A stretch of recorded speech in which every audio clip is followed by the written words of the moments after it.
Le pasteur Sommer a débuté la semaine dernière une nouvelle série, une série d'été, Bagages d'été. Combien sont d'accord qu'il y a un casse-tête à faire les valises? Et une fois que les valises sont faites, combien sont d'accord qu'il y a un casse-tête pour faire rentrer tout cela dans un coffre parce que tout le monde n'a pas ce type de véhicule? Je ne suis pas le seul, mais je sais qu'avec certains peut-être, j'ai passé de nombreuses heures dans des aéroports. Soit en partance, il faut arriver souvent bien avant quand nous sommes dans des longs courriers, parfois en transit, parfois à l'arrivée, où ça prend du temps de retrouver son bagage.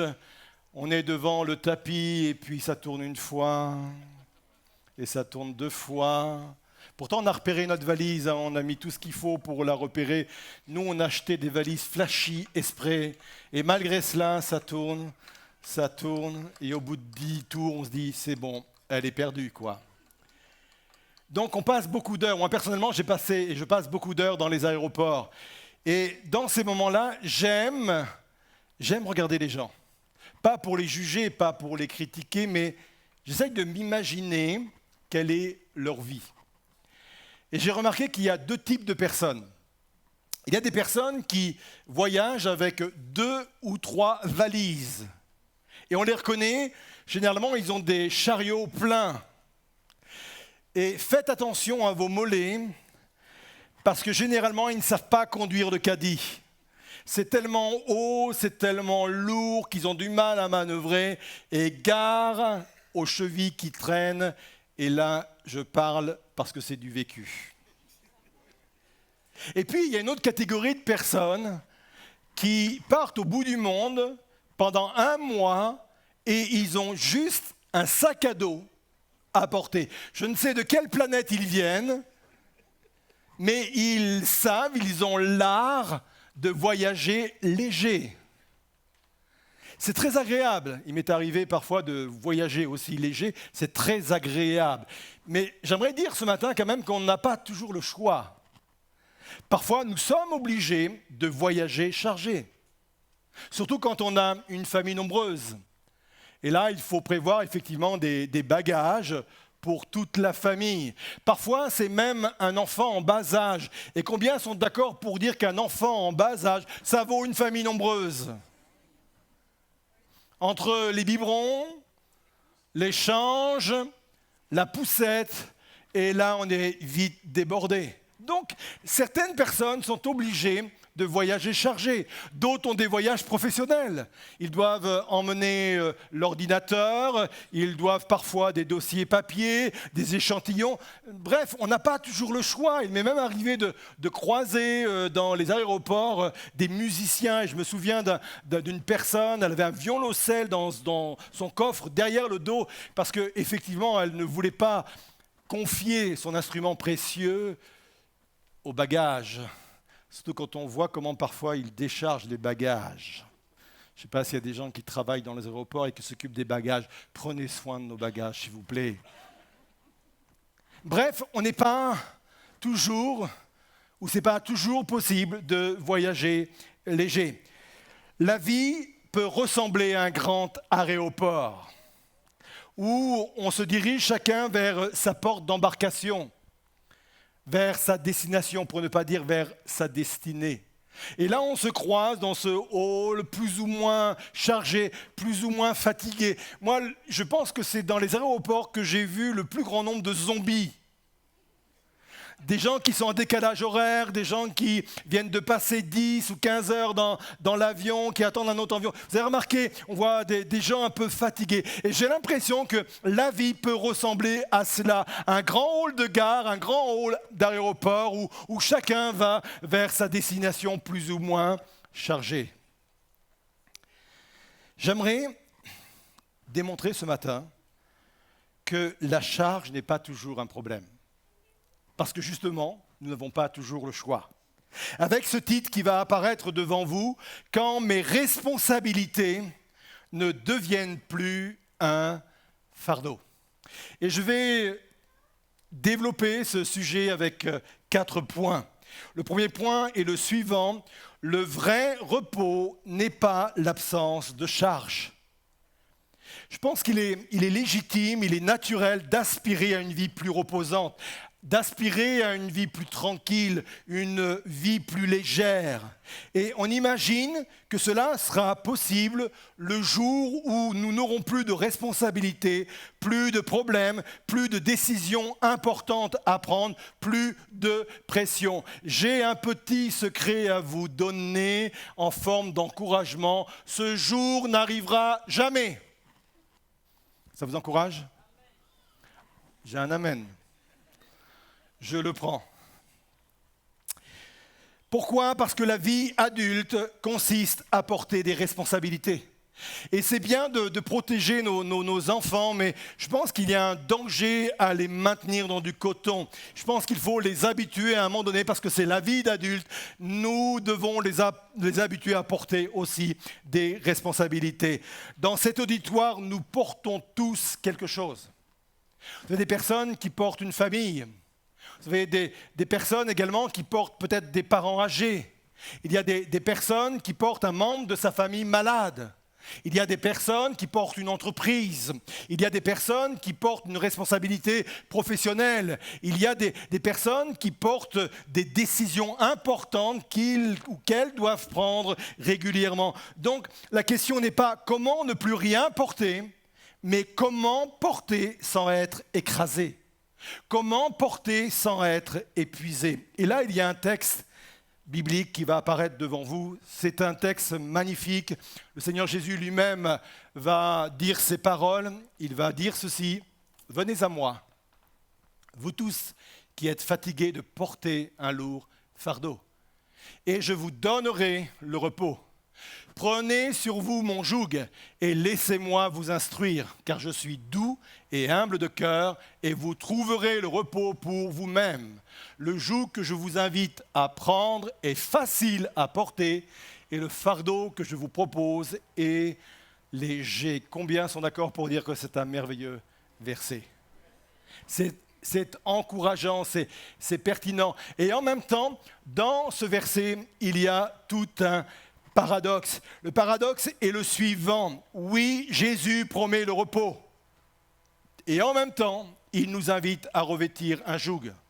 Je vais décrire après ce qu'est un joug, mais un joug, c'est un poids à porter sur les épaules. C'est un fardeau à porter sur les épaules. Donc d'un côté, Jésus nous promet un repos hors norme, et parallèlement, pour ne pas dire paradoxalement, il nous invite à porter une charge, à porter une responsabilité, à porter un joug. Quelle est la première leçon qu'il faut retenir donc? Elle est la suivante. Dieu ne veut pas nous retirer nos responsabilités. Vous savez que nous avons été créés pour porter des responsabilités. Dans le jardin d'Éden, Adam et Ève ont reçu la grande responsabilité de prendre soin non seulement du jardin d'Éden, mais de prendre soin de la planète. On a un peu échoué depuis. Mais c'était une responsabilité. Dieu ne les a pas créés uniquement pour qu'ils se dorent au soleil dans le jardin d'Éden en prenant le fruit de temps en temps comme cela, en mangeant des produits. Dieu les a créés et nous a créés avec cet objectif. Je vais vous donner des responsabilités. Donc nous sommes créés pour recevoir des responsabilités. Mais à travers ce texte, Jésus nous propose une nouvelle manière de porter ce qui nous est confié. Il nous montre que le joug peut être d'une autre nature. Et on va voir tout cela ensemble. Le deuxième point donc est le suivant. Le repos vient lorsque je porte ce que Dieu m'a confié et rien d'autre. Et là, on va voir ce qu'est un joug. Donc un joug, c'est une pièce de bois où on mettait généralement deux bœufs. Là, c'était pour mettre la tête des deux bœufs, et on allait travailler au champ comme cela, on tirait des charges importantes. Et dans le monde agricole, un joug mal ajusté blessait l'animal. C'est pour ça qu'un bon artisan fabriquait un joug parfaitement adapté.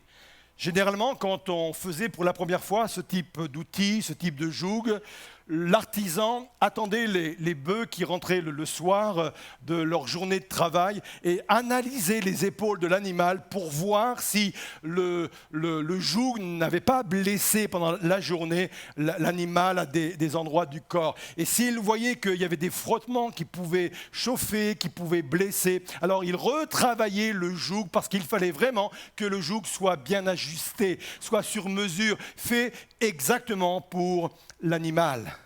Et je reviens à notre texte que nous venons de lire. Le joug que je vous invite à prendre est facile.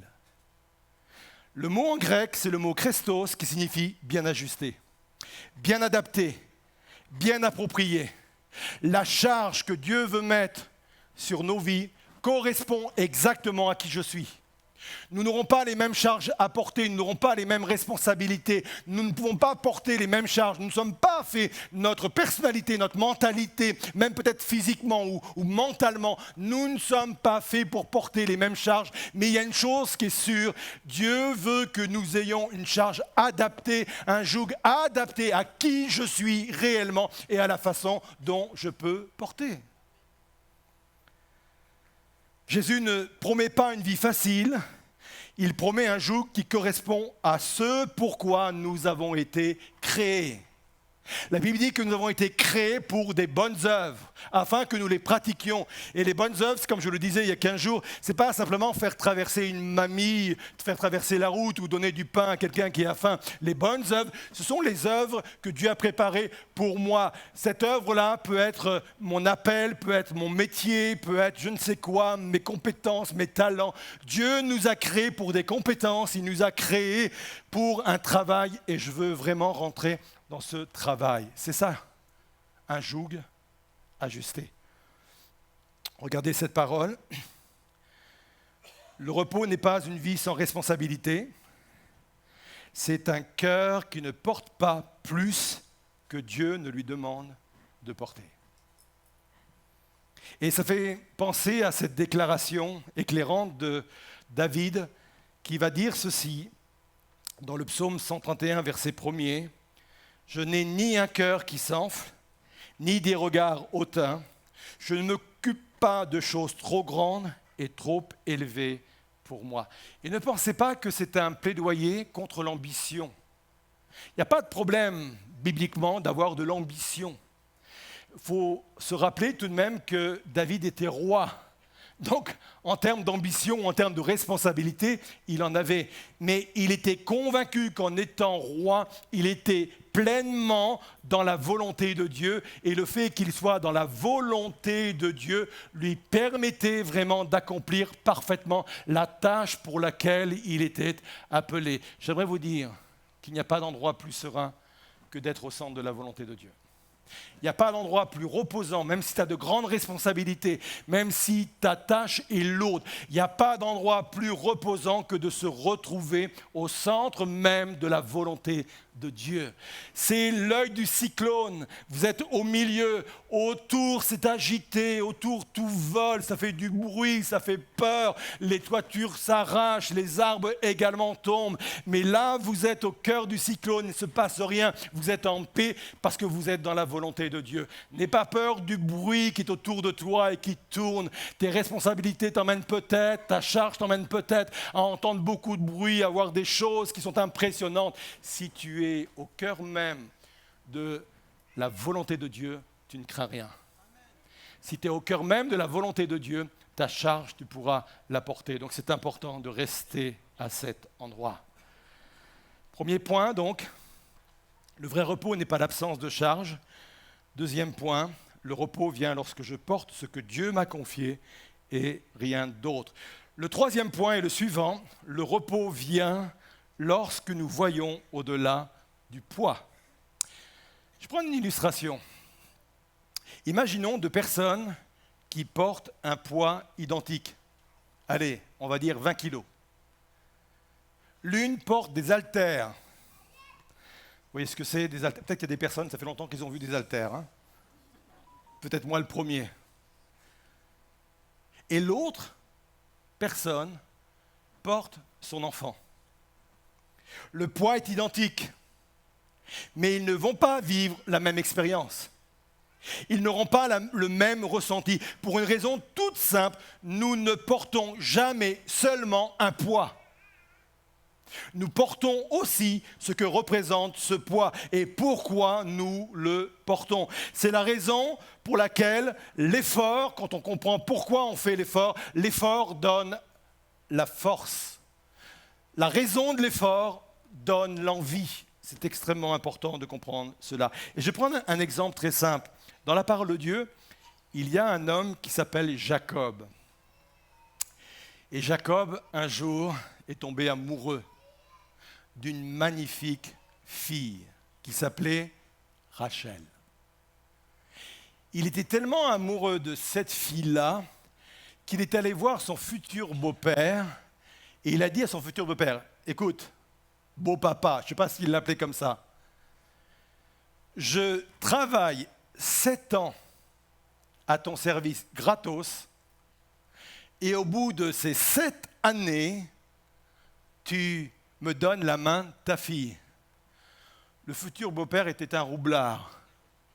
Il a dit, « Ok, tape là. » Et Jacob, pour les beaux yeux de sa promise, a travaillé 7 années. Et voilà comment il décrit les 7 années. Genèse 29, verset 20. Jacob servit 7 années pour Rachel. Regardez la suite. Et elles furent, ces années, à ses yeux, comme quelques jours. Pourquoi ? Parce qu'il aimait. Il n'y a pas que Red Bull qui donne des ailes. L'amour aussi donne des ailes. On est d'accord que 7 ans, ça reste 7 ans.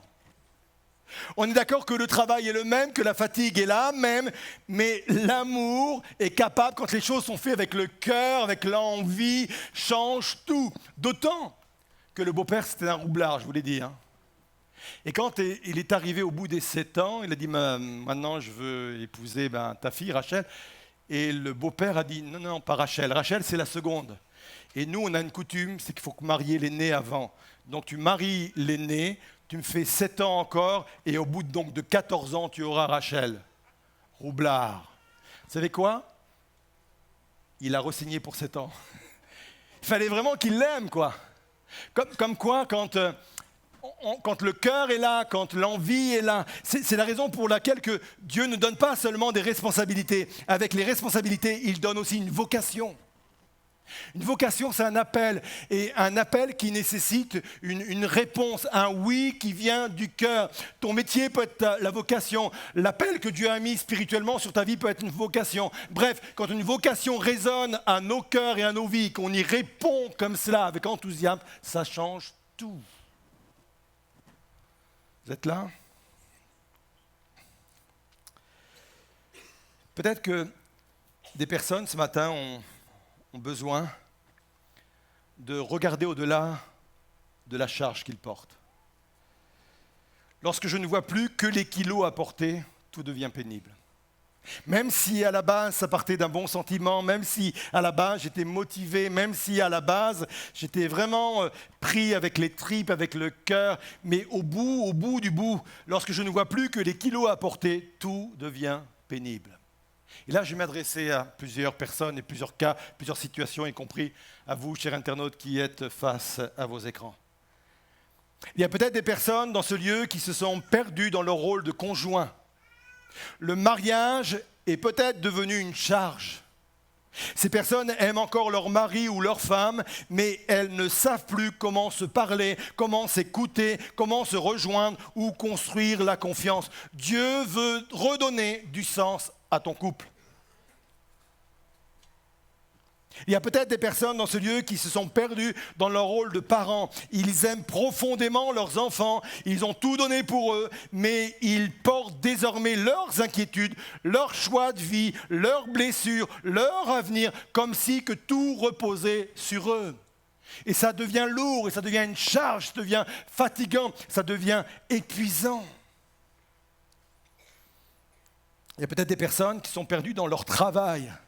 Ils ont un emploi, ils ont des compétences, ils ont des responsabilités, mais ces personnes ne voient plus à quoi cela sert. Chaque jour, ils vont au travail avec des pieds de plomb. Chaque jour, ils vont au travail avec la boule au ventre. Ils n'arrivent pas à donner du sens aux heures qu'ils passent dans l'entreprise, dans les bureaux. Ils ne comprennent pas ce qu'ils font là lundi matin. Et quand on est dans cet état-là, qu'est-ce que c'est épuisant, qu'est-ce que c'est fatigant. Il y a peut-être des personnes qui sont perdues dans un service pour Dieu, dans un appel ou dans un ministère. Elles ont dit oui à Dieu avec empressement, elles ont servi avec joie, mais aujourd'hui, ils servent ou elles servent avec devoir, ou pour devoir, ou par devoir. Il n'y a rien de plus terrible que de servir Dieu par devoir, par habitude. Ils ne voient plus seulement la charge de ce qu'il faut accomplir, mais ils ne voient pas comment les choses vont pouvoir s'arranger dans l'avenir. Il y a peut-être des personnes ici qui sont perdues dans leur réussite. Ils ont construit quelque chose avec l'aide de Dieu. Ils ont obtenu une position, une reconnaissance, une stabilité, mais elles sentent que leur cœur s'est éloigné de l'essentiel. Ils ont besoin de retrouver la simplicité, la reconnaissance et la dépendance de Dieu, parce que même leur réussite devient une charge. Je termine avec cet exemple. Il y a peut-être des personnes qui se sont perdues dans leur relation avec Dieu. Elles viennent encore, elles chantent encore, elles prient parfois encore, mais elles ont le sentiment de ne plus entendre Dieu, ne plus ressentir sa présence ou ne plus savoir comment revenir vers lui. Si quelqu'un se reconnaît dans ce panel de situations, j'aimerais vous dire que Dieu est capable de redonner du sens à ta vie. Peut-être que c'est le moment aussi de dire, Seigneur, est-ce qu'à un moment donné, j'ai bifurqué, j'ai pris une mauvaise orientation et j'ai besoin de revenir dans ta volonté. Ça, c'est un choix personnel et c'est chacun qui doit se tenir devant Dieu par rapport à cela. Peut-être que c'est l'appel de Dieu sur ma vie, mais je le vis mal aujourd'hui parce que des choses sont passées, il y a eu des disputes, il y a eu toutes sortes de choses sur mon lieu de travail et j'ai perdu vraiment le sens et le désir de vivre. J'aimerais vous dire que Dieu veut donner et redonner du sens à ta vie, quelle que soit la situation. Je vais conclure avec ce dernier point. Le repos vient lorsque je cesse de porter seul. Jésus ne dit pas seulement prenez un joug, mais il dit prenez mon joug. Vous avez vu, un joug, c'est pour 2 personnes. Le côté gauche, c'est ma place, et le côté droite, c'est la place de Jésus. C'est important de le comprendre comme cela. Et là, on va voir les principes du joug. Ça répartit la charge, je ne suis plus tout seul à porter. Ça permet d'avancer ensemble, ça rend l'effort plus efficace, ça évite qu'un seul ne porte tout le poids. Le vrai repos n'est pas dans la capacité de devenir assez fort pour tout supporter. Le vrai repos, c'est découvrir que Jésus ne me laisse pas seul sous la charge. Jésus nous appelle à marcher avec lui, Jésus nous appelle à marcher à côté de lui. Quand un animal rentrait le soir de sa journée de travail, il ne dormait pas avec le joug. On retirait le joug, il se reposait, et le lendemain matin, on lui remettait le joug. Ça veut dire que prendre le joug de Jésus, c'est une démarche quotidienne. Chaque matin, quand je me lève, j'aime regarder mon agenda. Avant de lire mes mails, avant de regarder même les infos sur mon portable, j'aime balayer mon agenda. Et il y a des journées qui appellent à davantage de défis que d'autres. J'aime dire à Dieu, on y va, mais je ne vais pas seul, Seigneur. J'accepte de prendre ton joug. J'accepte que tu sois à mon côté. J'ai de grandes décisions à prendre cette semaine.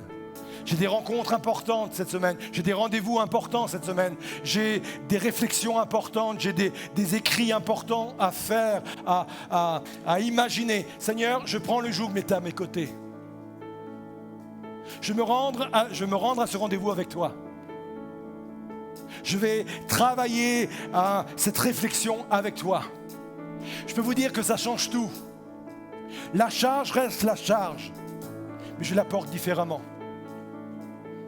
Mes décisions importantes restent des décisions importantes, mais je les prends différemment. Parce que Jésus est à mes côtés. C'est vraiment une invitation. Venez à moi, vous tous qui êtes fatigués et chargés. Je vous donnerai du repos. Il y a sans doute une autre façon de vivre ta responsabilité. Il y a une autre façon de porter ta charge. Une autre façon de porter ton poids.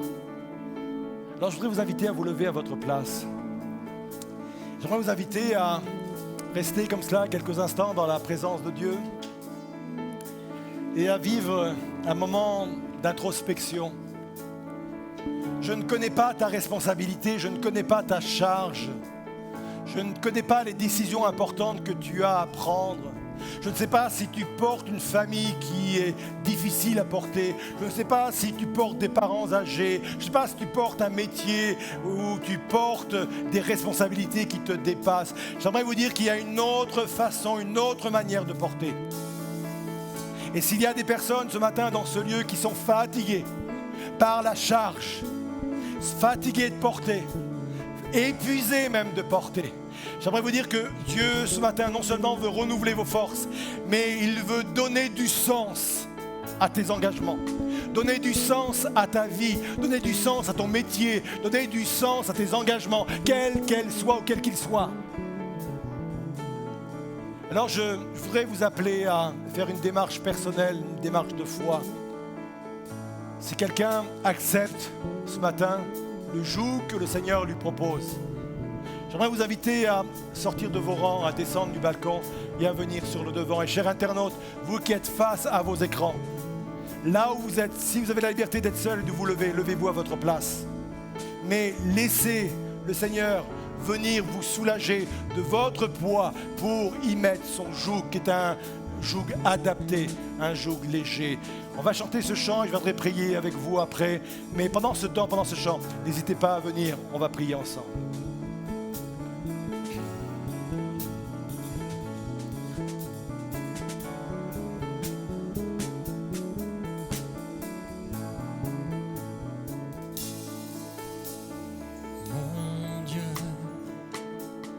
Tu règnes ici-bas, tu conduis mes pas, et tu parles à mon âme. Mon Dieu, tu m'attires à toi, je veux ressentir ta voix qui me calme. Si les vents me freinent, la mer se déchaîne, tu restes près de moi. Et dans le chaos, tu es mon repos, tu restes le même. Ma confiance est en toi, Jésus mon roi. Je m'accroche à tes promesses. Je puise l'amour et la paix en toi. Je te redirai sans cesse, Dieu, je t'aime à jamais et pour l'éternité. Dieu, je t'aime à jamais et pour l'éternité.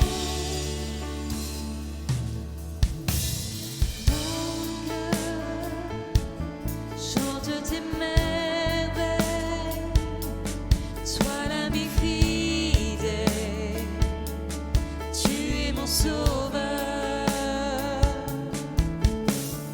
Ta grâce se répand du ciel, amour sans pareil, tu es mon Seigneur.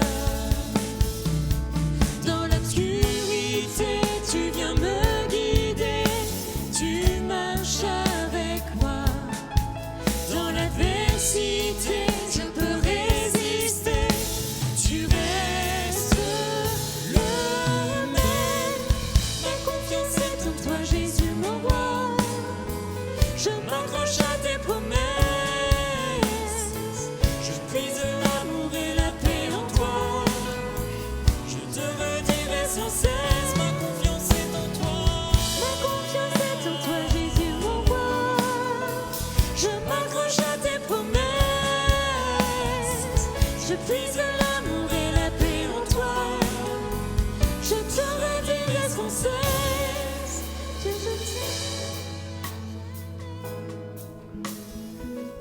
Il y a plusieurs cas de figure ce matin.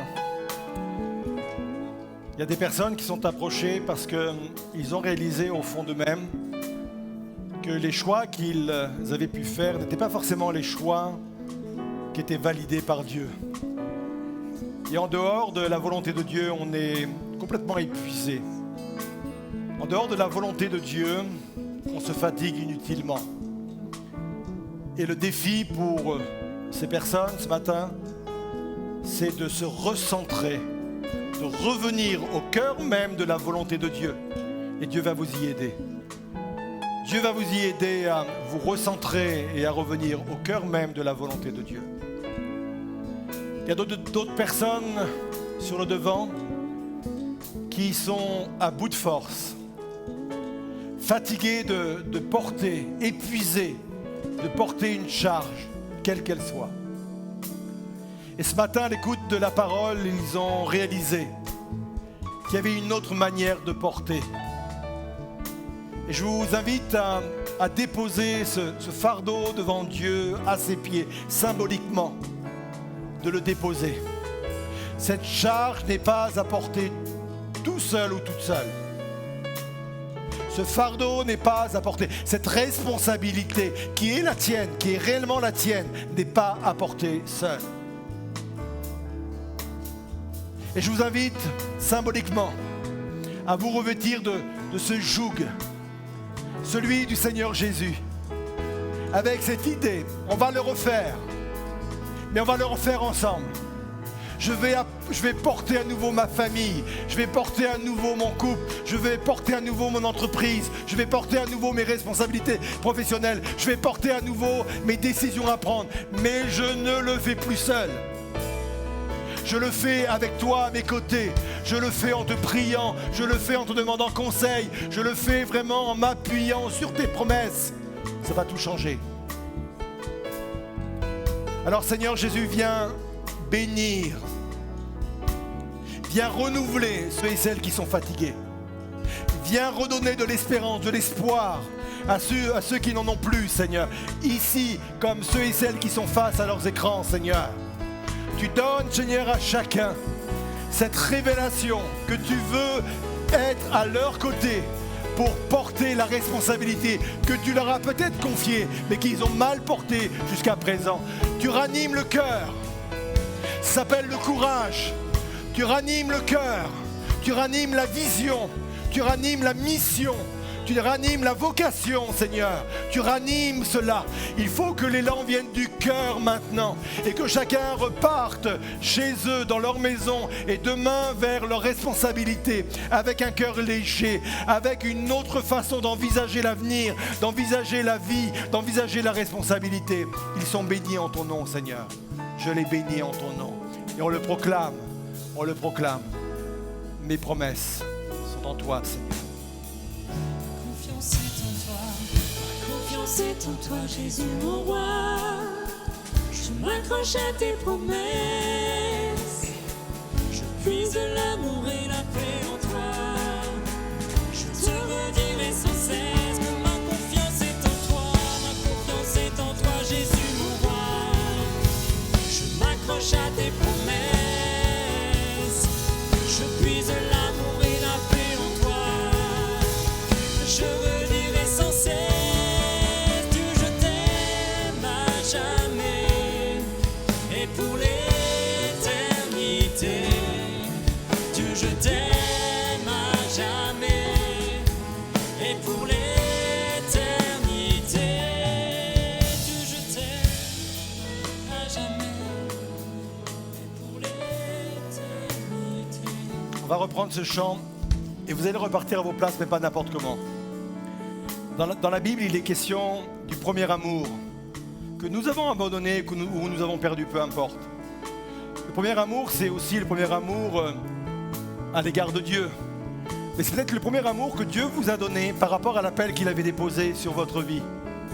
Ça peut être le premier amour que Dieu vous a donné quand vous avez été confronté pour la première fois à ses responsabilités. C'était un amour qui vous portait. C'était un amour qui vous permettait d'avoir des forces renforcées. Cet amour-là, ce premier amour, Dieu veut le renouveler.